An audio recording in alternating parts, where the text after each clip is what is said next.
vocês lerem, então, as cartas chilenas do Tomás Antônio Gonzaga, né, tem lá a descrição de costumes, tem lá críticas a autoridades, sim, descrição de costumes, tem lá palavras próprias, tem lá dicção própria, tem lá semântica própria, tem traços, então, dessa América, né? Tomás Antônio talvez não seja um bom exemplo, o Cláudio Manuel certamente é um exemplo melhor. Existem elementos específicos, então, da América que estão traduzidos naquele poema, né? Legal.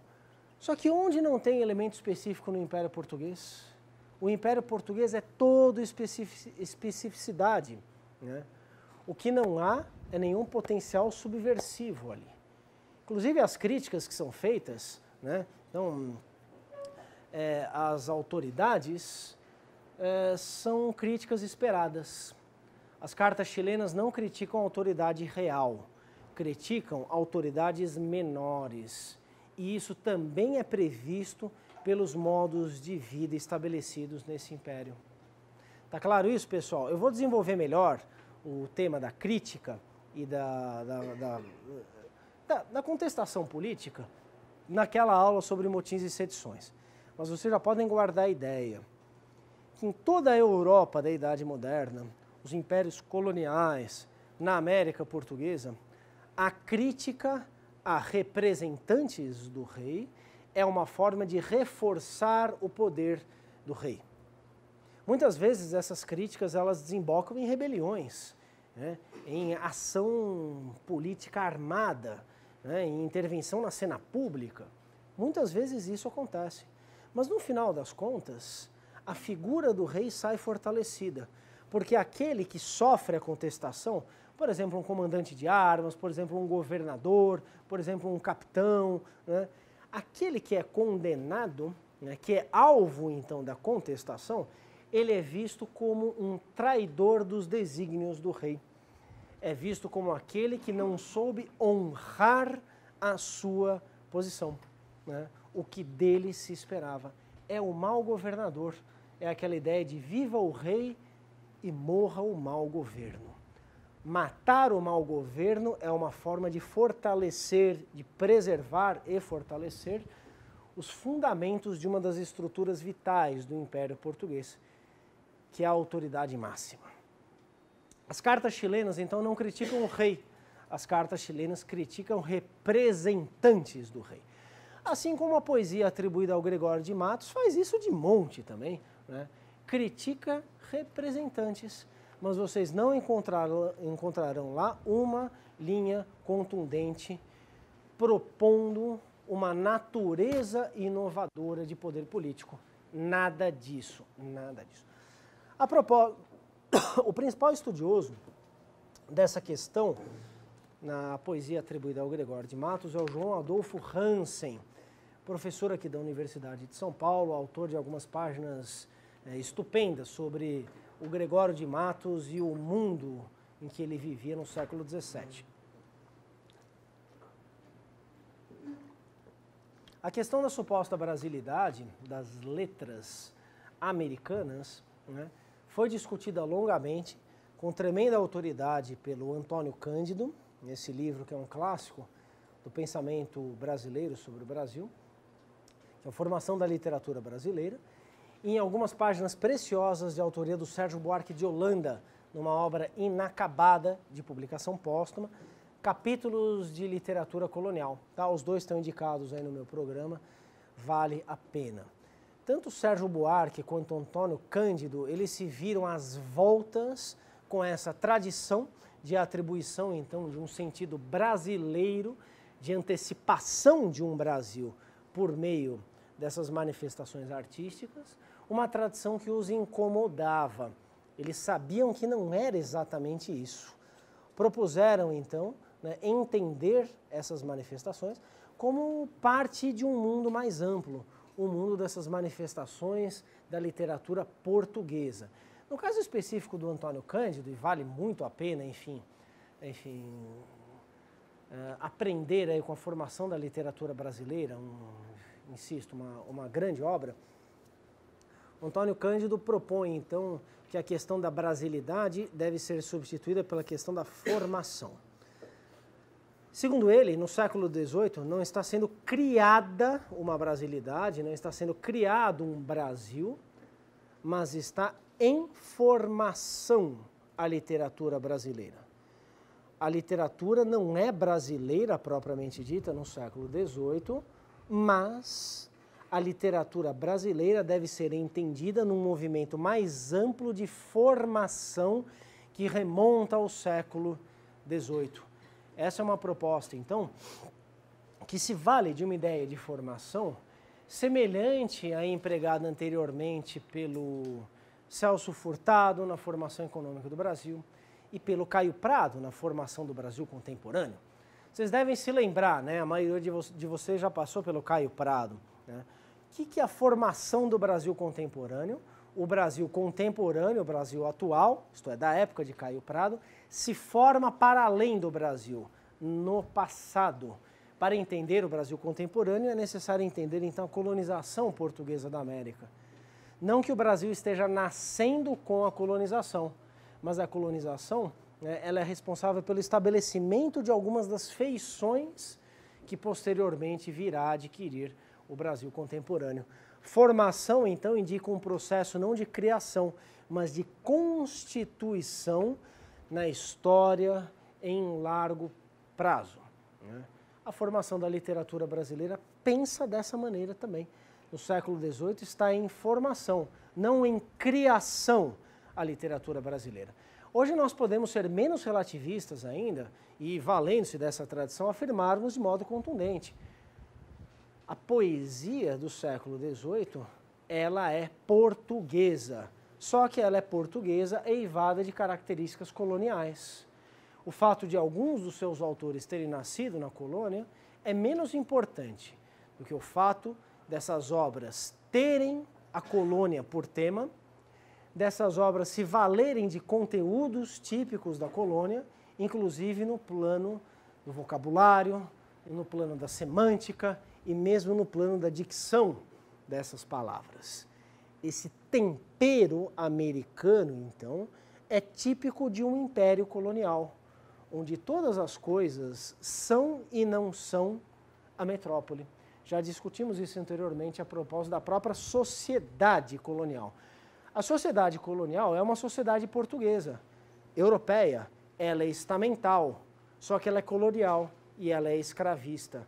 Esses atributos, então, não modificam o seu caráter estrutural estamental, não eliminam a matriz portuguesa, a matriz europeia dessa sociedade, mas modificam parcialmente. Toda expressão no campo disso que estamos chamando de literatura deve ser encarado dessa maneira, como um prolongamento de manifestações de origem europeia, mas que não são exclusivamente europeias. Tá claro isso, pessoal? Diretriz geral. Uma palavrinha acerca do Barroco, ao qual eu já me referi por ocasião daquela aula sobre a Sociedade das Minas Gerais, não foi? Vamos retomar rapidamente o que eu anunciei lá atrás. Barroco, onde que entra nessa história? Barroco, de início, é uma categoria de análise empregada para quadros estético-formais atemporais. Certas definições formais podem levar à aplicação da ideia de barroco a manifestações artísticas muito variadas no tempo e no espaço. De um modo mais específico, foi costume analisar algumas manifestações específicas, mais propriamente do século XVI europeu, uma chamada arte da Contra-Reforma. Essa seria, por excelência, uma arte barroca. Mas há algumas décadas, e isso se deve, enfim, a vários estudiosos, dentre eles o espanhol José Antônio Maraval, autor de uma das obras seminais sobre o tema, a partir do Maraval pode-se entender o barroco como uma característica social mais ampla e não apenas como uma tentativa de apreensão de características formais. O barroco seria então uma sensibilidade, o barroco seria uma expressão social sutil, o barroco seria até mesmo uma mentalidade. Essa ideia ampla de barroco como caracterização de um atributo social, né, uma sociedade seria barroca, né, conheceu as elaborações mais consistentes aqui para o nosso ambiente colonial na obra do Afonso Ávila, ao qual também já me referi anteriormente. O Afonso Ávila escreveu, dentre outras coisas, O Lúdico e as Projeções do Mundo Barroco, uma obra também essencial para a gente entender essas coisas que eu estou falando.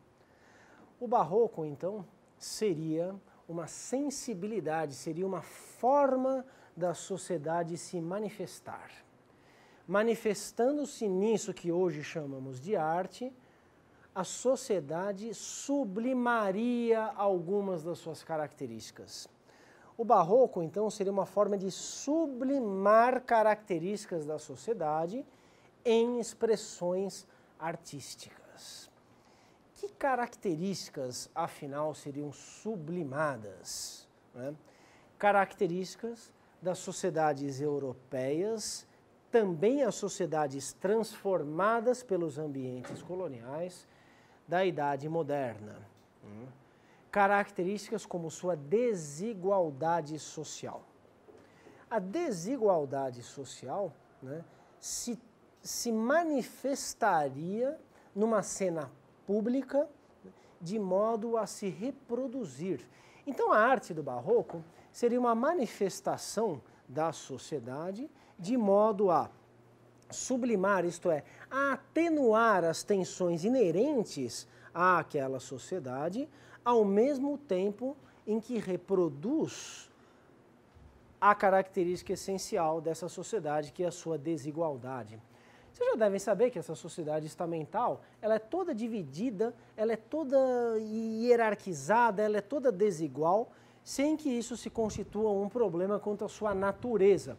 Não é uma sociedade que aspira à igualdade entre os grupos sociais, entre os indivíduos. É uma sociedade que se pensa idealmente como uma sociedade hierarquizada, na qual, então, grupos ocupam diferentes posições e, com isso, compõem uma unidade desejada, uma unidade natural, uma unidade de origem divina. É uma sociedade desigual na sua essência. Ora, só que uma sociedade desigual, mesmo que seja naturalizada, é uma sociedade tensa. Ela possui as suas tensões sociais. Sobretudo se ela for uma sociedade estamental e escravista, porque não há sociedade escravista que também não seja permeada de tensões, já que a violência é constitutiva desse tipo de formação social. Discutimos isso na aula passada, não foi? Não há sociedade escravista que não seja toda ela tensionada, toda ela permeada pela violência, por mais conservativa, por mais estável que seja essa sociedade. Estamos falando, então, na colônia, de uma sociedade que é desigual e que é especialmente tensa por conta da sua característica escravista. Isso que hoje nós chamamos, então, de arte barroca, funcionaria como uma espécie de mola para as tensões dessa sociedade. Uma arte, sobretudo, urbana, porque é uma arte para ser vista. É uma arte que oferece, então, né, uma autoimagem da sociedade. Ela tem, então, um caráter pedagógico de ensinar para a sociedade como a sociedade deve ser, ou como ela é, supostamente, de modo natural. Os ambientes urbanos são os de maior concentração de pessoas, portanto, por excelência, os ambientes de manifestação desse tipo de arte. O barroco, então, pessoal, seria uma sublimação da desigualdade social que atenuaria algumas de suas tensões, dado o seu caráter pedagógico. Uma arte urbana, uma arte no sentido dos séculos 17 e 18. Isto é, não uma arte como um produto de uma individualidade, de uma subjetividade, de uma genialidade de um autor, mas sim uma arte em termos de uma produção eivada de convenções sociais e de funções sociais. Tá claro isso, pessoal? A sociedade seria barroca? De certo modo, sim.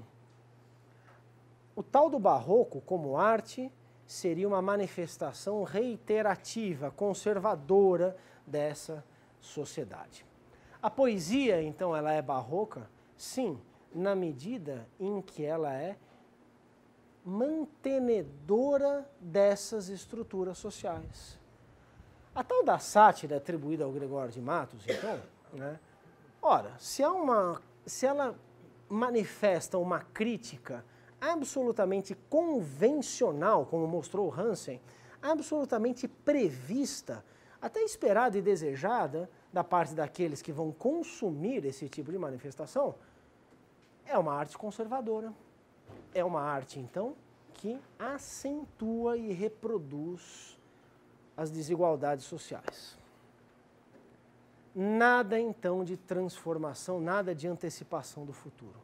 Diga, Marco Antônio. Professor, mas eu nunca entendi direito esse descompasso que existe entre a poesia já dentro do contexto do arcadismo e, Sim. por exemplo, a escultura, a pintura mais ligada ao barroco. Talvez essa dificuldade aí, Marco Antônio, seja decorrente do fato de que isso que hoje nós entendemos como arte, com esses atributos aos quais já me referi anteriormente, seja frequentemente apreendido pelos padrões da arte, isto é, da crítica da arte, pelos padrões atuais da arte e não pela análise histórica. Visitem um museu qualquer, um museu de belas artes, e leiam lá as explicações das exposições, e leiam lá então os catálogos. Sim, aprenderemos coisas interessantes, né? Então aprenderemos sobre os estilos, sobre as convenções, mas sempre partindo do pressuposto de que há um artista e frequentemente ignorando a tipicidade daquela produção, que é menos individual e é muito mais social. Caso contrário, nós poderíamos então nos desvencilhar menos dessa caracterização formal, estética, que diz uma coisa é o barroco, outra coisa é o arcadismo, outra coisa é o romantismo. E poderíamos tentar entender, então, o que é o mundo de 1710, quando determinada coisa foi escrita, o mundo de 1640, quando determinada pintura foi pintada, né? Obviamente que existe na produção especializada uma história social da arte, isso já é feito há muito tempo, mas ainda não é a forma dominante de popularização dos nossos conhecimentos sobre a tal da arte. Digo a tal da arte porque a própria noção de arte está sendo historicizada aqui. Eu acho que é mais ou menos por aí, viu? O romantismo, então, do século XIX, inventou a brasilidade, né? E o barroco foi alçado à condição de atributo de originalidade distintiva da nação brasileira no século XX. Isso atrapalhou demais a nossa compreensão, então, desses contextos específicos, onde importa menos o traço e o tema e muito mais a sociedade que determina aqueles traços e aqueles temas. Embora, obviamente, sempre haja um espaço para a criação. Mas é uma criação toda ela muito bem contida, em última instância, pelo fato de que o artista precisa sobreviver da sua arte. Então ele não vai pintar, ou não vai compor, não vai escrever qualquer coisa, porque ele, enfim, é um dandy, porque ele é um vanguardista. Essas noções são completamente estranhas ao mundo dos séculos XVII e XVIII. Tudo bem? Apenas ensaiei uma resposta, mas eu acho que a direção está por aí. Sim? Legal. Mais alguma coisa, pessoal? Olha, encarem então essas fontes, leiam essas obras, pensando nessas diretrizes gerais que eu espero ter passado para vocês, né? Para nós, historiadores, tudo é documento de sua época, o que não significa, então, que nós devamos ignorar a nossa experiência subjetiva de consumo dessas peças, dessas fontes. Sim, a gente pode desfrutar do jeito que a gente quiser, mas para efeitos de compreensão dessas fontes, desses artefatos culturais, tenhamos em mente um fosso, uma distância, um corte muito significativo, que implica que a ideia de literatura, de arte, antes do final do século XVIII é muito diferente daquilo que viria em seguida.